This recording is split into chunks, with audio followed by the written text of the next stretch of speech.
सभी को नमस्कार। आपका आपके अपने चैनल अनुपमा कपूर में हार्दिक स्वागत है। आज के इस वीडियो में हम कक्षा 12वीं की पूरक पाठ्य पुस्तक अंतराल भाग 2 के विषय में बात करेंगे। अंतराल भाग 2 के केवल 3 पाठ सीबीएसई द्वारा बोर्ड परीक्षा के लिए निर्धारित किए गए हैं, लेकिन उसमें से 7 अंकों के वस्तुनिष्ठ प्रश्न आने वाले हैं, जिनमें से कुछ दक्षता आधारित प्रश्न भी होते हैं। तो आज के इस वीडियो में हम इसी प्रकार से अभ्यास करेंगे कि परीक्षा में चाहे कैसे भी प्रश्न आए, आप वस्तुनिष्ठ प्रश्नों को अच्छी तरह से कर सकें, क्योंकि इसके लिए केवल अभ्यास की आवश्यकता है और वह अभ्यास हम आज करेंगे। तो चलिए शुरू करते हैं। और यदि आपको ये वीडियो पसंद आए तो आप इसे लाइक व शेयर जरूर कीजिएगा, और यदि चैनल पर नए हैं तो इसे सब्सक्राइब भी कर लीजिएगा, ताकि मेरी हर लेटेस्ट वीडियो की अपडेट्स आप तक तुरंत पहुंच सके। पहला प्रश्न, बिस्कोहर की माटी पाठ के अनुसार निम्नलिखित कथनों पर विचार कीजिए। और 4 कथन दिए गए हैं। पहला है, पाठ में मनुष्य के संबंधों की मार्मिक पड़ताल निहित है। दूसरा, जीवन की स्थितियां ऋतुओं के साथ बदलती हैं। तीसरा, प्रकृति के प्रकोप को ग्रामीण जीवन झेलता है। और चौथा, ग्रामीण जीवन में प्रकृति के प्रति अलगाव है। अब यह बात तो सही नहीं है। हम देखते हैं कि इन तीनों कथनों को सही बताने वाला विकल्प कौन सा दिया गया है। तो स्पष्ट रूप से ये घ विकल्प, जिसमें 1, 2 और 3 सही बताए गए हैं, वही सही उत्तर होगा। अब हम आगे बढ़ेंगे। दूसरा प्रश्न, निम्नलिखित कथन और कारण को ध्यानपूर्वक पढ़िए और सही विकल्प चुन करके बताइए। तो यहाँ पर कथन है, सूरदास खेल में रोने को बुरा मानता है, और उसका कारण दिया गया, सूरदास जीवन में संघर्ष का महत्व जानता है। तो यह दोनों ही बातें सही हैं, और पहली बात का ही अर्थ दूसरे वाले पंक्ति में निकल रहा है। तो इसीलिए हमारे सही विकल्प कौन से होने चाहिए, आप यहाँ देखिए। पहला है कथन ए सही कारण गलत, यानी ये तो नहीं हो सकता। फिर दूसरा, कथन ए सही नहीं है कारण सही है, ये भी नहीं। फिर कथन ए और कारण दोनों सही हैं, किंतु कारण कथन ए की सही व्याख्या नहीं करता, ये बात भी गलत हो गई। तो हमारे पास बचा केवल चौथा विकल्प कि कथन ए तथा कारण आर दोनों सही हैं, कारण आर कथन ए की सही व्याख्या करता है। आगे बढ़ते हैं तीसरे प्रश्न की ओर। बिस्कोहर की माटी पाठ में लेखक ने माँ की तुलना किससे की है? यह तो बिल्कुल स्पष्ट है, कमल से, हरसिंगार से, बतख से या सांप से। तो उत्तर होगा बतख से। चौथा प्रश्न है, आज की सभ्यता इन नदियों को अपने गंदे पानी के नाले बना रही है, यह कथन किस पाठ के संदर्भ में है? तो 4 विकल्प। पहला, आरोहण। दूसरा, अपना मालवा खाओ उजाड़ू सभ्यता में। तीसरा, सूरदास की झोपड़ी। और चौथा, बिस्कोहर की माटी। इन चारों में से कौन सा होगा ये सही उत्तर? अपना मालवा खाओ उजाड़ू सभ्यता में, यानी विकल्प संख्या बी। 5वां प्रश्न है, पर्यावरण संरक्षण के लिए हमारा दायित्व है। 4 विकल्प देखिए। नदियों के जल को प्रदूषित होने से बचाना, वनों और जंगलों को काटकर समतल भूमि बनाना, बड़े बड़े संयंत्र लगाकर चलाना, या प्लास्टिक थैलियों का अधिक प्रयोग करना। तो इसका सही उत्तर क्या होगा? नदियों के जल को प्रदूषित होने से बचाना, यानी विकल्प संख्या ए। अगला प्रश्न, प्रश्न संख्या 6, बिस्कोहर की माटी पाठ के संदर्भ में लिखिए कि वर्तमान समाज की माताओं द्वारा नवजात शिशु को दूध नहीं पिलाने का संभावित कारण है। पहला विकल्प, बाजार में डिब्बे का पर्याप्त दूध मिल जाना। दूसरा, दूध पिलाने में समय बर्बाद होना। तीसरा, दूध पिलाने में पीड़ा होने का अनुभव। और चौथा, अपने शारीरिक सौंदर्य को बनाए रखना। तो इसका सही उत्तर होगा अपने शारीरिक सौंदर्य को बनाए रखना। 7वां प्रश्न, तो हम भी 100 लाख बार बनाएंगे। सूरदास की झोपड़ी पाठ से ली गई इस पंक्ति से सूरदास के चरित्र की कौन सी विशेषता प्रकट नहीं होती? ध्यान रखना है, नहीं शब्द पर ध्यान देना है हमें, कि ये जो 4 विशेषताएं दी गई हैं, इनमें से कौन सी ऐसी विशेषता है जो सूरदास के चरित्र की यहाँ प्रकट नहीं होती इस पंक्ति से। उदारता, हार ना मानने की प्रवृत्ति, साहस या दृढ़ता? तो सही उत्तर होगा ए, उदारता इसमें प्रकट नहीं होती, बाकी ये तीनों विशेषताएं तो हैं। आगे बढ़ते हैं। 8वां प्रश्न, बिस्कोहर की माटी पाठ के अनुसार बिस्नाथ का पालन पोषण कसेरू दाई ने क्यों किया? तो 4 उत्तर हैं। माँ के बीमार रहने के कारण, बिस्नाथ की माँ के दूसरा बेटा होने के कारण, गाय का दूध नहीं पचने के कारण, या गाय का दूध पसंद नहीं होने के कारण। पाठ के अनुसार इसका उत्तर क्या दिया गया है कि बिस्नाथ की माँ के दूसरा बेटा होने के कारण। अगले प्रश्न की ओर बढ़ते हैं। अपना मालवा खाऊ जाड़ू सभ्यता में पाठ के आधार पर पानी के रख रखाव के लिए पहले उपाय किए गए। कैसे उपाय किए गए? इन चारों में से सही उत्तर कौन सा होना चाहिए? पठार को गहरा कराना, पेड़ पौधे लगवाना, तालाब, बड़ी बड़ी बावड़ियां बनवाना, या जमीन के पानी को बाहर निकालना। तो इस पाठ के अंदर जो उत्तर दिया गया है वह है तालाब या बड़ी बड़ी बावड़ियां बनवाना। अगला प्रश्न, अपना मालवा खाऊ जाड़ू सभ्यता में पाठ के संदर्भ में नदियों के गंदे नाले में परिवर्तित होने का कारण नहीं है। यहाँ फिर से वही प्रश्न आया, नहीं वाला। तो आप ध्यान रखेंगे, धार्मिक आस्था, बढ़ती जनसंख्या, औद्योगिक विकास या जलवायु परिवर्तन। तो ये तीनों जो हैं ये तो इसके परिवर्तित होने के कारण हैं, लेकिन जो नहीं है वाला उत्तर कौन सा होगा? जलवायु परिवर्तन। तो हमारा सही विकल्प हुआ डी। अगला प्रश्न, प्रश्न संख्या 11, बिस्कोहर की माटी पाठ में आए शब्द कोइया की विशेषता है कौन सी? यह एक प्रकार का सांप होता है जिसमें विष नहीं होता, ये तो गलत हो गया। और एक प्रकार का जल पुष्प है जिसकी गंध मादक होती है, बिल्कुल सही। एक प्रकार का जहरीला बिच्छू होता है, नहीं। एक प्रकार का तीखी गंध वाला पुष्प होता है, नहीं। तो सही विकल्प होगा बी। आप याद रखिए, जब भी इस प्रकार का कोई भी प्रश्न आए आपको सारे के सारे विकल्प अवश्य ध्यान से देखने हैं। कहीं हो सकता है एक से अधिक विकल्प सही तो नहीं। आगे बढ़ते हैं। 12वां प्रश्न, तो हम 16 अखबार बनाएंगे। इस कथन से सूरदास के व्यक्तित्व की किस प्रवृत्ति का आभास होता है? हार मानकर विनाश से हतोत्साहित होने की प्रवृत्ति, हार न मानकर सृजन करने की प्रवृत्ति, निराश न होकर जीवन जीने की प्रवृत्ति, शत्रुओं को मनाकर आत्मसमर्पण की प्रवृत्ति। तो सही उत्तर होगा हार न मानकर सृजन करने की प्रवृत्ति। 13वां प्रश्न है, बिस्कोहर की माटी पाठ में शास्त्रीय गायन की किस शैली का उल्लेख हुआ है? छोटे गुलाम अली खां की दादरा ठुमरी, या बिस्मिल्ला खां की ठुमरी गायन शैली, या बड़े गुलाम अली खां साहब की गाई पहाड़ी ठुमरी शैली, या बड़े गुलाम अली खां साहब की गाई ध्रुपद शैली। तो यहाँ सही उत्तर है सी। आप पाठ को ध्यानपूर्वक अवश्य पढ़ें ताकि आप ये छोटी छोटी सी बातों को नोट कर सकें। 14वां प्रश्न, बिस्कोहर की माटी पाठ में बच्चा दूध नहीं चांदनी भी पी रहा है, इसका भाव है कि माँ का दूध पीते पीते उसे चांदनी दिखाई दे जाती है, या माँ के दूध के साथ साथ चांदनी के सौंदर्य का पान करता है, या चंद्रमा की छाया दूध पीते बच्चे पर पड़ती है, या दूध पीते बच्चे के मुंह पर चांद खिल उठता है। तो सही उत्तर कौन सा होगा? विकल्प बी, माँ के दूध के साथ साथ चांदनी के सौंदर्य का पान करता है। 15वां प्रश्न, अपना मालवा खाऊ जाड़ू सभ्यता में पाठ के संदर्भ में पर्यावरण संरक्षण में हमारा कर्तव्य है। चारों विकल्प देखिए, बड़े कारखाने स्थापित कर नदियों का उपयोग करना, वृक्षों की कटाई कर निराश्रितों के लिए घर बनाना, धरती को खोदकर ईंट के भट्टे लगाना, या अधिकाधिक वृक्ष लगाना और प्लास्टिक की थैलियों पर प्रतिबंध लगाना।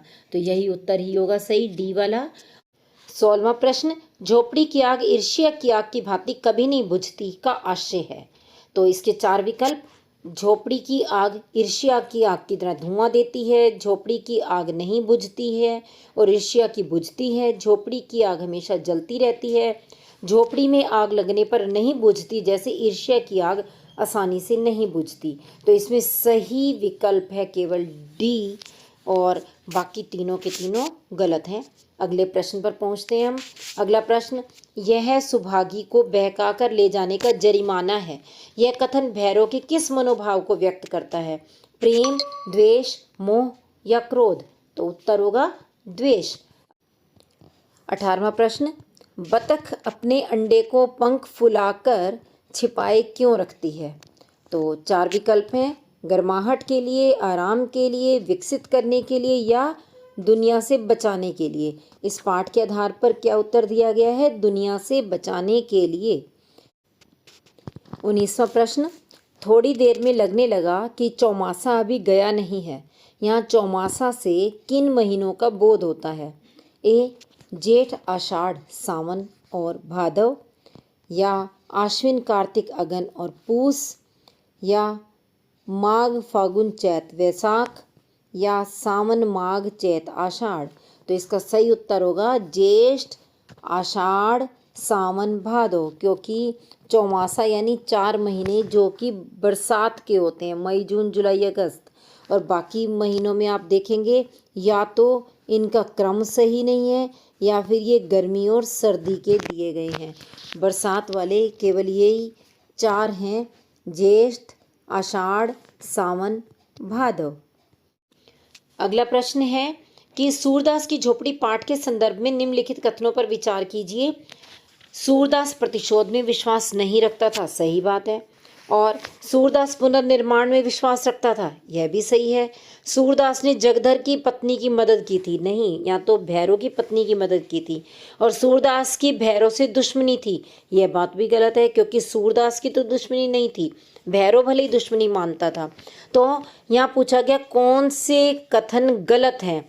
ग और घ दोनों गलत हैं, इसलिए हमारा सही विकल्प कौन सा होगा? सी। 21वां प्रश्न, अपना मालवा खाओ उजाड़ू सभ्यता में उजाड़ की अपसभ्यता किसे कहा गया है? आधुनिक सभ्यता को, वैज्ञानिक दृष्टिकोण को, पारंपरिक दृष्टिकोण को या औद्योगिक सभ्यता को? तो सही विकल्प होगा औद्योगिक सभ्यता को। आगे बढ़ते हैं 22वें प्रश्न की ओर। बिस्नाथ मान ही नहीं सकते थे कि बिस्कोहर से अच्छा कोई गांव हो सकता है, क्यों? अपने गांव की सुंदरता के कारण, गांव में रहने के कारण, स्वयं गांव की प्रकृति से प्रेम होने के कारण, या अपने गांव से मोह और प्रेम के कारण? तो इसका उत्तर अपने गांव से मोह और प्रेम होने के कारण। 21वां प्रश्न है, अपना मालवा खाओ उजाड़ू सभ्यता में पाठ में उजाड़ की अपसभ्यता किसे कहा गया है? तो इसके लिए विकल्प क्या दिए गए? आधुनिक सभ्यता को, वैज्ञानिक दृष्टिकोण को, पारंपरिक दृष्टिकोण को या फिर औद्योगिक सभ्यता को? तो हमें पाठ के आधार पर बताना है। पाठ के आधार पर विकल्प संख्या डी यही सही उत्तर होगा। आगे बढ़ते हैं और देखते हैं प्रश्न संख्या 22। बिस्नाथ मान ही नहीं सकते थे कि बिस्कोहर से अच्छा कोई गांव हो सकता है, क्यों? अपने गांव की सुंदरता के कारण, गांव में रहने के कारण, स्वयं गांव की प्रकृति से प्रेम होने के कारण, या अपने गांव से मोह और प्रेम के कारण?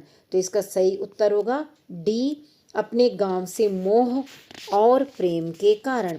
23वां प्रश्न, देवी का फूल किस फूल को माना जाता था? नीम के, बेर के, गुड़हल के या फिर सिंघाड़े के? सही उत्तर है सी, गुड़हल के। 24वां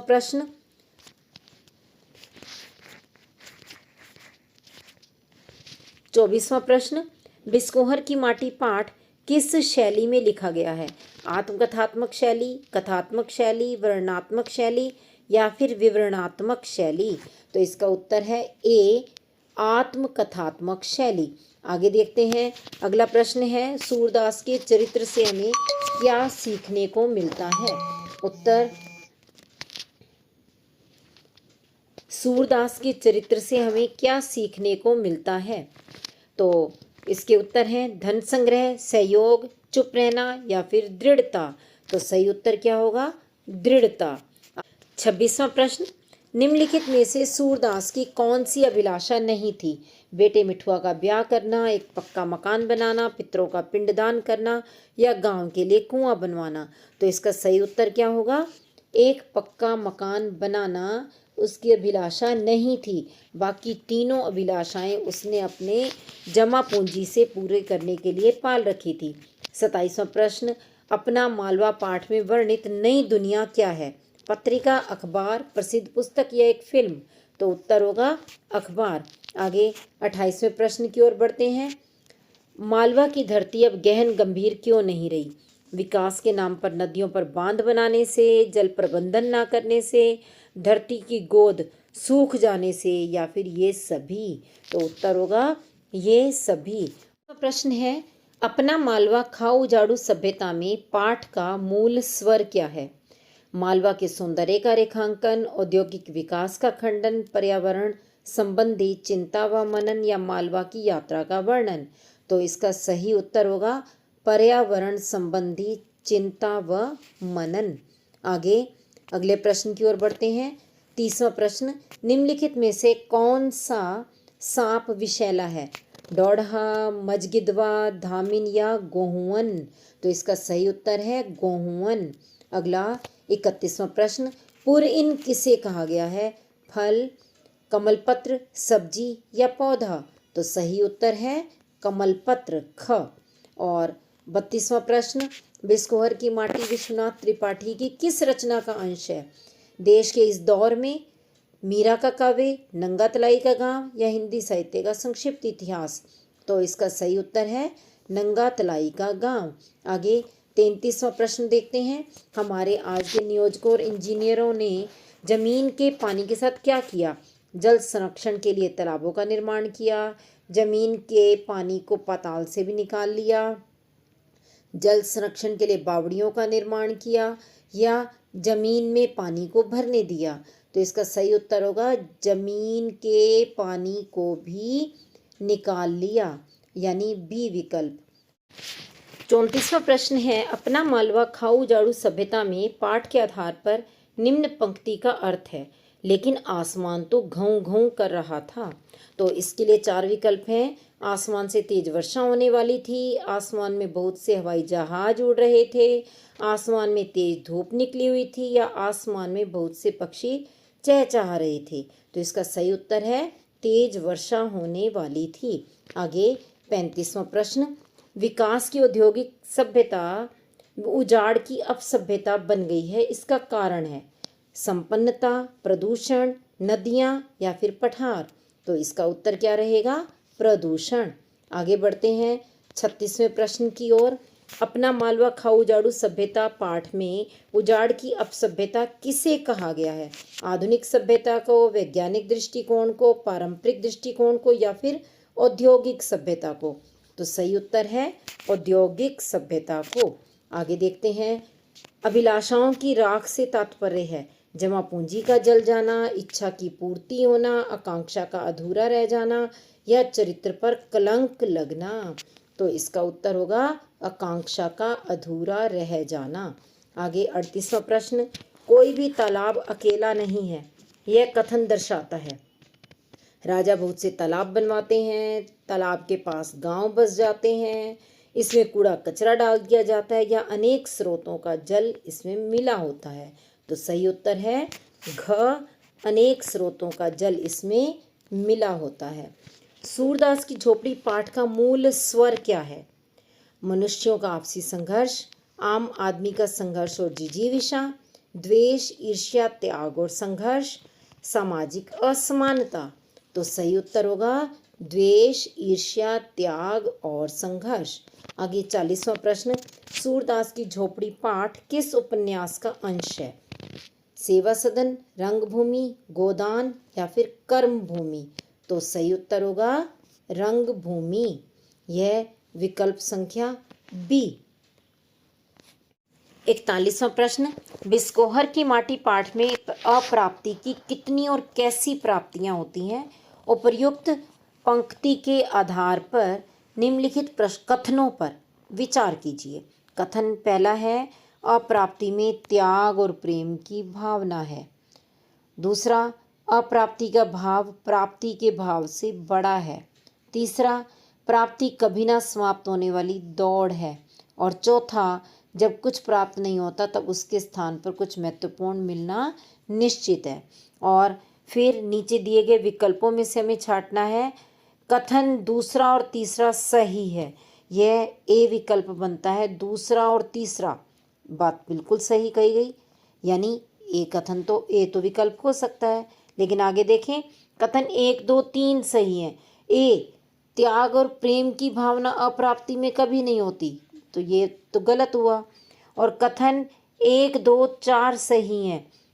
जब पहला ही गलत है तो चौथा सही हो या गलत हो उससे कोई फर्क नहीं पड़ता। और कथन 1 और 3 सही है। हमने 1 को तो पहले ही गलत साबित कर दिया, तो इसी कारण हमारा सही उत्तर होगा कथन ए, जिसमें आया दूसरा और तीसरा सही है। मुझे आशा है कि आपको ये सारे प्रश्न अच्छी तरह से समझ में आ गए होंगे। लेकिन यदि फिर भी आपको ऐसा लगता है कि हर पाठ के हिसाब से आपको और अधिक अभ्यास की आवश्यकता है, तो पाठानुसार वीडियोस मैंने पहले से अपलोड किए हुए हैं, जिनका लिंक आपको डिस्क्रिप्शन बॉक्स में मिल जाएगा। आप वहां से हर पाठ के वस्तुनिष्ठ प्रश्नों को देख सकते हैं, दोहरा सकते हैं और यहाँ तक कि क्विज के द्वारा भी और अधिक अभ्यास कर सकते हैं। तो बस लगे रहिए, मेहनत करते रहिए और अच्छे से अच्छे अंक प्राप्त कीजिए। फिर मिलेंगे अगले वीडियो में। आप मुझे स्वयं बताइए कि अगला वीडियो आपको किस विषय पर चाहिए। धन्यवाद।